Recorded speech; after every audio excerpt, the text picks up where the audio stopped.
pledge. I commit to be vigilant and bear in mind at all times the risk to myself and my colleagues from COVID-19.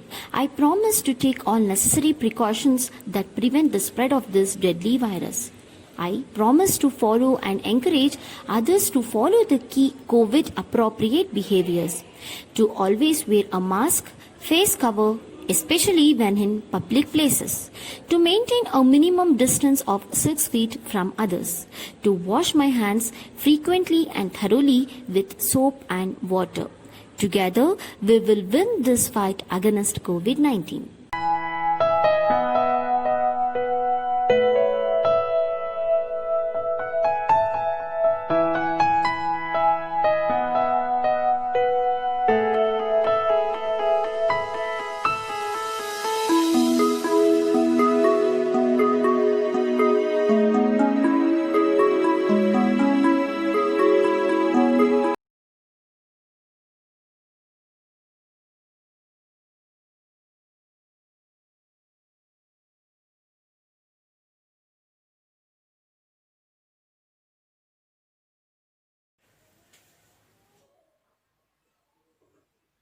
Good afternoon. So let us start with the new lesson. So that is Mughal Empire. I hope you might have studied in your class 7th. You might have studied about this lesson, the Mughal Empire. Once again, we will study in detail about the Mughal Empire. But since this year the syllabus has been reduced, so we are not going in detail about this lesson. Just we are going to talk about the 4 sources of Mughal Empire. Then we will directly go with the political history of Akbar and his administration. We are not talking about Babur, or we are not talking about the remaining the personalities. So that political history, when I talk, I will just tell you about something about the political history of Mughal Empire. So as you all know, after Delhi Sultanate, after Delhi Sultanate, so the Mughal Empire, after, in 1526, by name Babur. So he is the man who established this Mughal Empire in 1526. So 1526 onwards, India was under the control of the Mughal kings. Under the control of Mughal kings.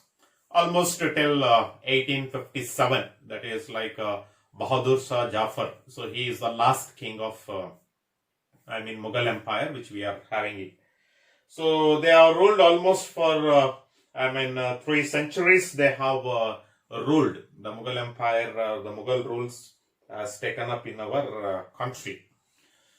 And at the same time, so when we talk about this Mughal Empire, so we are having some of the live sources, the important sources we are having it. So today's class we will just go with some of the most popular sources. Then next class we will go with the political history, so where we will talk about the kings. Then directly we go with the administration of the Mughal Empire. So when we talk about the sources of Mughal Empire, there are many sources. To talk about the Mughal Empire. But we have taken here 4 sources. 4 sources we are having. So one is Ani Akbari. So that is one of the source. And Taj Mahal. Everybody are familiar with that. Then Jama Masjid. So one more source. Then Red Fort. So all these things we are going to discuss. And in this, there are some specialty features also we are going to discuss in this particular sources. Everybody know, Ani Akbari and Taj Mahal, Jama Masjid and Red Fort. Everybody know. We might have heard or we might have seen it. But what are the speciality of this particular, sources? So that we are going to see in detail here. So in that first, let us talk about, Ani Akbari. So it is Akbar Nama, the autobiography of Akbar Nama. So in that, this is a third part. Okay, one of the part of this Akbarnama, which is written by a personality called, Abul Fazl. Okay, Abul Fazl. Who he was this Abul Fazl? If you see, he was an Akbar's court poet.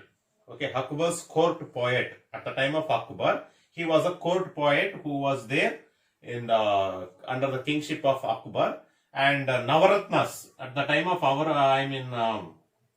Akbar. He had kept in his court Navaratnas, 9 jewels.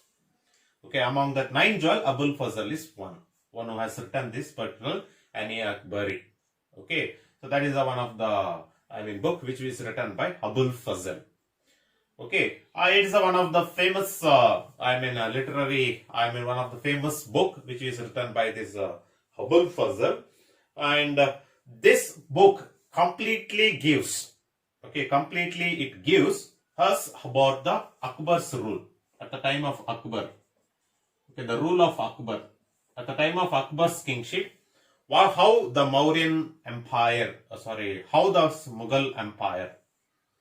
Okay, so how this Mughal Empire was. So that we will get complete information in this particular book, especially about administration, which we are going to talk in the next class, and even the army also we are going to.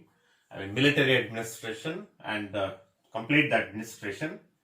Then the judiciary system, how the Akbar was having a judiciary authority over the people. Then the collection of revenue, what type of revenue they collected. Okay, types of revenue, what are the types of revenue they collected. Then the servants of the empire. Okay, servants of the empire, how the Akbar was having treatment towards, or how he was treating to the servants of the empire, and about the royal family, the family members of the Akbar's royal family. Then imperial households, the foreign visitor to the court of Akbar, so all these things. Then Hindu philosophy and about the Hindu religion. Okay, so these are the features which completely this particular book that covers which is being written by the Abul Fazl at the time of Akbar's rule. Okay, this is the one source for which we are having it. The next second source, if we come, one of the most important source, okay, which is called as Taj Mahal. Okay, as you all know, it is built by Shah Jahan. Okay, on Shah Jahan in memory of his beloved wife. So that is Mumtaz Mahal. Okay, Mumtaz Mahal. Then Ahmad Lahori, he is a master architect. Okay, he is a master architect of this particularly the Taj Mahal. Okay, master architect who guided this monument and who designed this this Taj Mahal, and who executed this Taj Mahal, and who completed the work of this. All four will be done by this Ahmad Lahori. Okay, a person who designed, and the person who executed, the person who is an architect, and the person who completed this work. Okay, that is the who is known as the master architect of this Taj Mahal. Okay, and it is made up of pure white marble. I hope everybody know, and many of you might have visited. Okay, this particular place, the pure white marble, and this structure on the bank of river Yamuna in Agra, it is situated. Okay, this structure is situated on the bank of river Yamuna in Agra. It is situated. This Taj Mahal, and it is been said that almost 22 years it was took to complete the whole project of this Taj Mahal by this Ahmad Lahori. Okay, and today the UNESCO has considered as one of the 7 wonders of the world. Taj Mahal is known as in 7 wonders of the world. The Taj Mahal also stands as a one. Okay, that is been referred by UNESCO. So United Nations Educational, Scientific and Cultural Organization. So this agency of UNO has considered this Taj Mahal as one of the 7 wonders of the world. Okay, and if you see the special features of this Taj Mahal, what is something speciality? The first and foremost speciality is the gateway. Okay, the gateway, the entrance to an Taj Mahal. Then the central dome, the dome like the structure what we are having in Taj Mahal. Then elegant, minarets. and in front there is a garden. So that is a specialty we are having. Then inlay work screens, which has been there. Then the writings of the calligraphy. Okay, that's the one of the section. Then in the beginning entrance only we are having the 4 minarets at the corners. Okay, the 4 minarets at the Taj Mahal's, the 4 corners. So we are having one single minaret. So this is the special features of this Taj Mahal, so which we are having. Okay, that is the second source of Mughal Empire. So we are having it.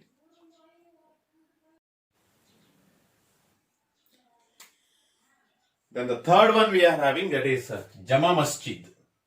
Okay, this is also a masjid which is being built by Shah Jahan. So in the 17th century. Okay, and it is near Red Fort in Delhi, and its construction began in 1644 century and completed in 1650 century. Okay, and the mosque build is in it's built of red stone completely, this Jama Masjid.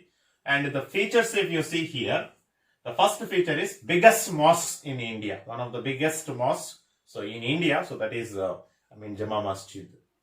Okay, why we call it as biggest masjid means because at a time it holds, there is a capacity of capable of holding 25,000 people inside this mosque.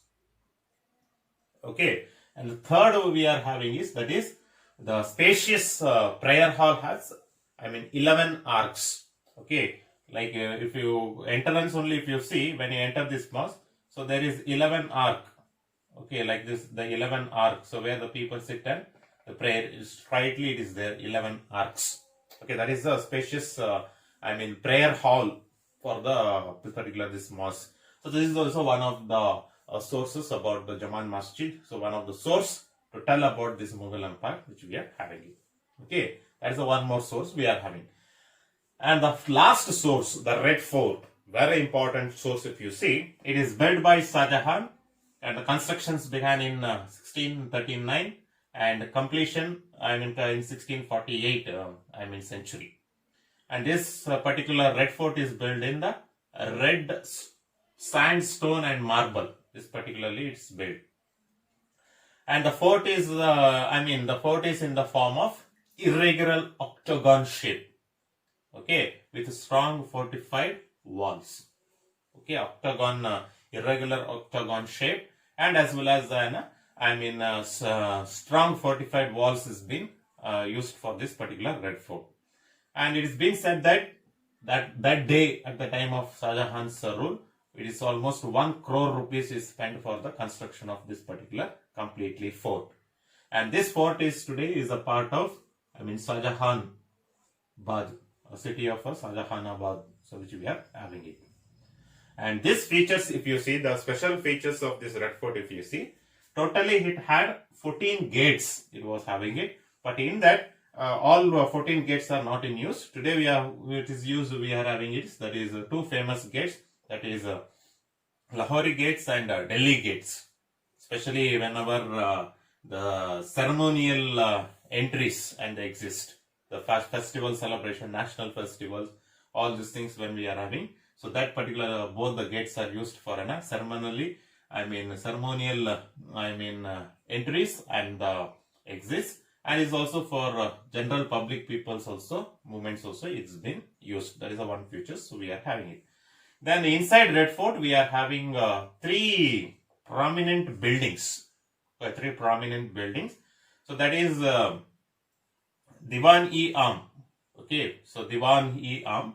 Actually, this was being used by Shah Jahan, and it's called as a hall of public audience.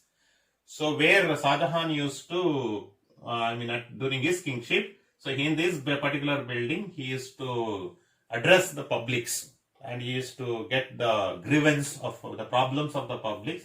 He used to get it. So that hall is separately used for that. Then Diwan-e-Khas. Okay, Khas. So which we are having. This is a hall of private audience. Especially the state guests and the guests, those who were come, so they were being gathered in this particular private audience. And Rang Mahal, so this is a printed palace we call it. Especially it is being used by women at the time of summer days. The women used to use it. But when British people, when they captured, Delhi and this Red Fort when they captured it. So this hall was used for called as a mess, a supply of food mess. It was used as a mess at the time of British rule.